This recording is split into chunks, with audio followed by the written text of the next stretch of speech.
आश्विन महीने की कृष्ण पक्ष की अष्टमी तिथि पर प्रतिवर्ष जीवित पुत्रिका व्रत या जितिया व्रत का अनुष्ठान किया जाता है।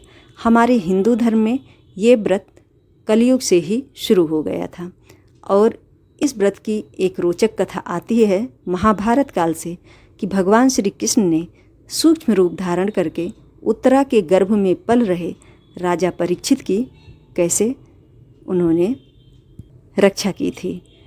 तब से लेकर के आज तक हमारे हिंदू धर्म में सभी माताएं बहनें अपने संतान की दीर्घ आयु, उत्तम स्वास्थ्य और सुखी संपन्न जीवन की कामना के लिए इस व्रत का अनुष्ठान करती हैं। विशेष रूप से झारखंड, बिहार और पूर्वी उत्तर प्रदेश के इलाकों में इस व्रत का प्रचलन ज़्यादा है। आइए दोस्तों जानते हैं साल 2025 में इस व्रत का अनुष्ठान कब और कैसे किया जाएगा और पूजन की विधि और नियम क्या हैं। इन सभी प्रमुख बातों पर इस वीडियो में चर्चा होगी। वीडियो आपके लिए हेल्पफुल लगे तो लाइक शेयर करना मत भूलिएगा। चैनल पर यदि आप सभी नए हों तो सब्सक्राइब भी ज़रूर कर दीजिएगा। साल 2025 में जीवित पुत्रिका का व्रत अनुष्ठान 14 सितंबर दिन रविवार के दिन किया जाएगा। 15 सितंबर को इस व्रत का पारण किया जाएगा और 13 सितंबर सप्तमी तिथि में इस व्रत को नहाय खाए से शुरू किया जाएगा। अष्टमी तिथि की शुरुआत की बात की जाए तो 14 सितंबर की सुबह में 5:04 पर अष्टमी तिथि लग रही है, जो कि 15 सितंबर की सुबह में 3:06 पर ये तिथि समाप्त हो रही है।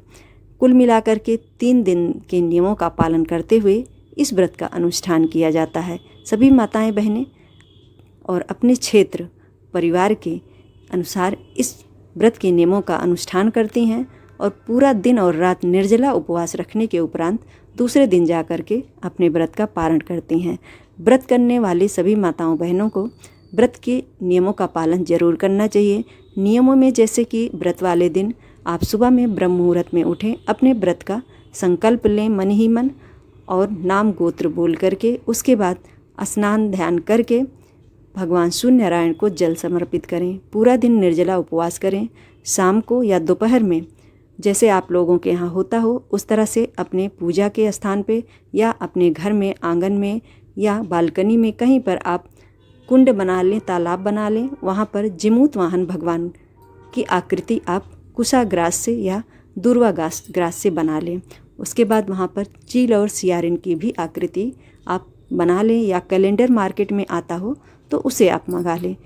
इन सभी का इसमें पूजन किया जाता है। स्पेशली इस व्रत में देखा जाए तो जिमूत वाहन भगवान की ही पूजा की जाती है।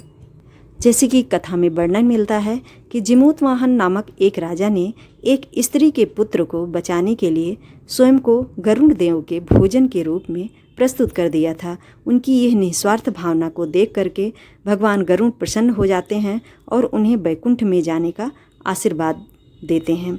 साथ ही उन्होंने अन्य बच्चों को भी पुनर्जीवित कर दिया था। तभी से यह परंपरा हमारे हिंदू धर्म में व्याप्त हुई और सभी माताएं और बहनें अपने बच्चों की सुरक्षा और दीर्घ आयु की कामना के लिए जिमूत वाहन देवता की आराधना प्रतिवर्ष आश्विन महीने के कृष्ण पक्ष की अष्टमी तिथि पर उपवास रख करके करती हैं।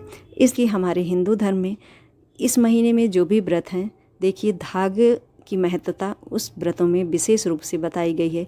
चाहे वो अनंत सूत्र होता है जो अनंत चतुर्दशी के दिन अनंत भगवान की पूजा में हम प्रयोग में लाते हैं, या माता महालक्ष्मी के व्रत अनुष्ठान में 16 गांठों वाले जो धागे की महत्वता है, उसी रूप में ये जीवित पुत्रिका व्रत में लाल पीले हरे रंग के धागों की महत्वता है।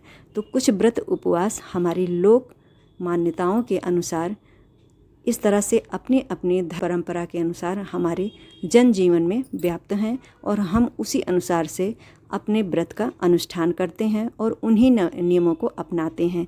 किसी के बताए गए अनुसार हम नहीं करते हैं। जो हमारे बड़े बुजुर्ग करते आए हुए रहते हैं, उन्हीं सब विधियों को अपनाते हुए हम इस व्रत को धारण करते हैं। तो प्रतिवर्ष दोस्तों आश्विन कृष्ण पक्ष की अष्टमी तिथि पर इस व्रत का अनुष्ठान किया जाता है। हमारे हिंदू धर्म में ये व्रत बहुत ही महत्वपूर्ण व्रतों में से एक माना जाता है और सभी माताएं बहनें अपने संतान की दीर्घ आयु और उत्तम स्वास्थ्य की कामना के लिए इस व्रत को धारण करती हैं। अपने अपने कुल परंपरा और रीति रिवाज का पालन करते हुए इस व्रत की विधि के नियमों को अपनाती हैं और पूरा दिन निर्जला उपवास रखने के उपरांत पूरी रात निर्जला उपवास रखती हैं और दूसरे दिन जा कर के इस व्रत का पारण करती हैं। नहाए खाए में नौनी के साग को ज़रूर बनाती हैं और लहसुन प्याज आदि सभी वस्तुओं का त्याग किया जाता है। तामसिक चीज़ों का प्रयोग किसी भी पूजा पाठ में नहीं किया जाता है। इन सभी विधि और नियमों का पालन करते हुए प्रतिवर्ष इसी तरह से इस व्रत का अनुष्ठान करने से सभी माताएं बहनों की संतान सुखी और संपन्न रहती हैं। आज की वीडियो में बस इतना ही। हमारी जानकारी यदि आप सभी तक थोड़ी सी भी हेल्पफुल लगी हो तो हमारी वीडियो को ज़्यादा से ज़्यादा शेयर कर दीजिएगा। चैनल पर नए हों दोस्तों तो सब्सक्राइब ज़रूर कर दीजिएगा। जय श्री कृष्णा, राधे राधे।